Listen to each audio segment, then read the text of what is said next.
talk, Angela? Real talk. Real talk. I've always been too lazy to journal.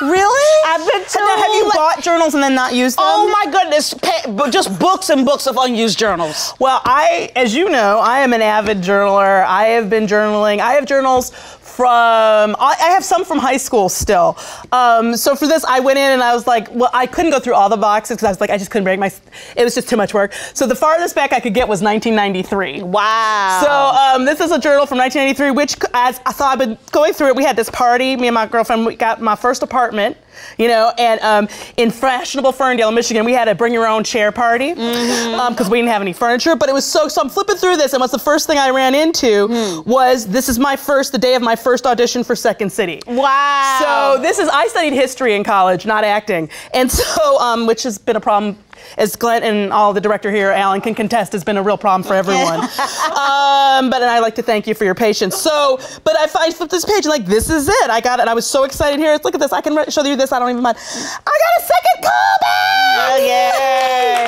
I was totally happy. I love that. I love that you journaled and, you know, you have this piece of history remembering that. That's right. Plus everything anyone's ever done to me that I didn't like. All here. Well, I think it's really important. Journals are an important tool for dealing with your own issues, or for even just, you know, to-do lists and complaining. So we heard the story about a mother named Danielle Herzog who recently blogged about how she was horrified when she was a teen and her grandmother read her diary and told her whole family that she had had sex. That is so awful that your grandmama knows it but then tells. I know. Not only do your grandmama know, she tells everybody, your grandmama got a big mouth. Oh, and that's just, I can't. But now that Danielle is the mom of a 7-year-old daughter, get this girl, she said she read her child's diary. Right, and I'm impressed that the 7-year-old has a diary. Okay, that's all right, but that's not the point. Okay. This isn't all about you and your laziness with journals. Yeah. Okay, she knows that it's hypocritical, but she thinks it's important to know what's going on in her life. And I have to ask, isn't that where conversation comes in? Yes. Can't you ask somebody what's going on in their life? Well, you know, from my household, I respect boundaries, theoretically, and I'm lazy. Yeah. But, you know, my husband does not, right? No, he doesn't. So we're very different about that. You know, I would never go through it. Keeps a journal, right? She keeps a journal. My daughter keeps it. She's 12. She keeps a journal.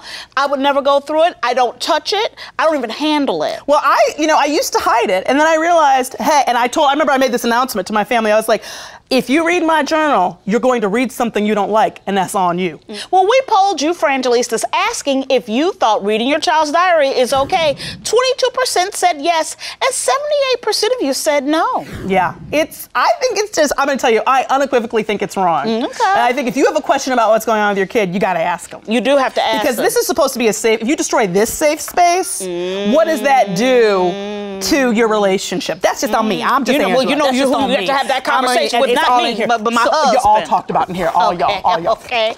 Well, let's bring out our guest, best-selling author and mental health specialist, Dr. Callie Estes. Hi, Dr. Hey, Callie, thank you for being here. Thank you. So how much of a violation is it when you read your child's diary? Well, it depends on their age. So it can be a big violation. You have a 12-year-old. Yes. So depending on what you're seeing and observing, you may or may not want to know what's in there. And then once you read it, you have to have the follow-up question of, let's talk about what's going in here, which is parenting. So I think the younger ones, 8, 9, 10, sure, you want to know what's going on. But when they're 14, 15, 16, maybe not so much. Really? See, I would have thought it would be the opposite. Well, if you have probable cause. Probable cause. If you think there's something going on, if you're seeing signs like possible drug and alcohol use, which is combated with isolating in their room or partying, or they have a boyfriend, or you're wondering what's going on, you may think they're being bullied because they're talking too much on the phone or hiding in their room, and you're seeing certain signs, then I think you have a right to look. What it sounds like you're saying is parenting at some point can trump privacy.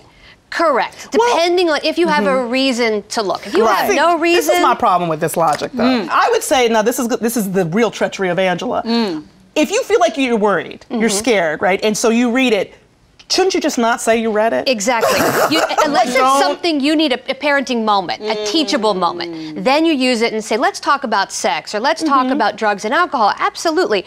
But if you read that and they're arguing and you hate so-and-so and you're fighting, there's no reason to say, hey, I read your journal. Right. Yeah, can't you just say like you intuitively thought something was going on? Right, because you have the information now. Right. So you get to act on the information, because otherwise you're using the journal against the child. You are, and that opens up a can of worms, because now they're worried about, is mom going through my backpack? Yep. Is she searching my room?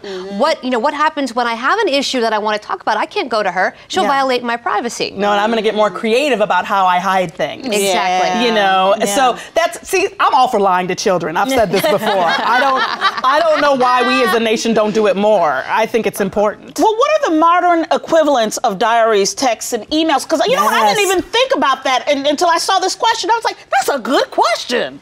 Text messages, Facebook private message, Snapchat, LinkedIn, Pinterest, Instagram. And how many kids, we've heard this over and over, have double Facebook pages or double whatever pages. Oh, yeah. They have the one where they allow mom to be their friend, and then they have their alter ego. That's a whole nother ball of wax when it comes to the diary sector. I would say I feel differently about that, because if it's a text, it's a conversation between ostensibly one or two people or whatever.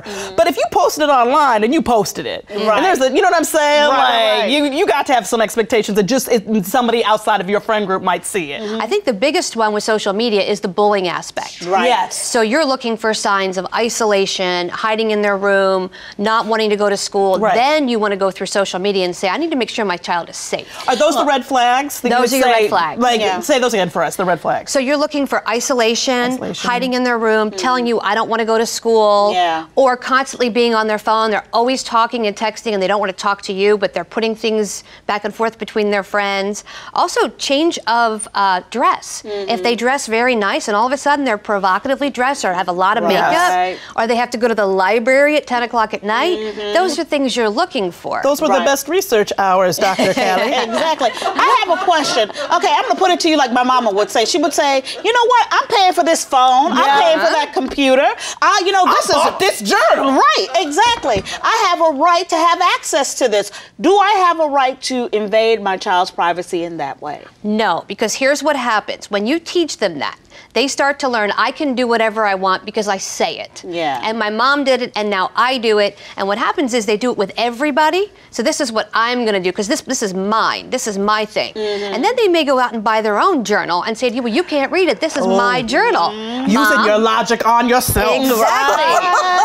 Oh, you just armed your child. Thank you so much, Doctor. Thank you. Me Time with Frangela.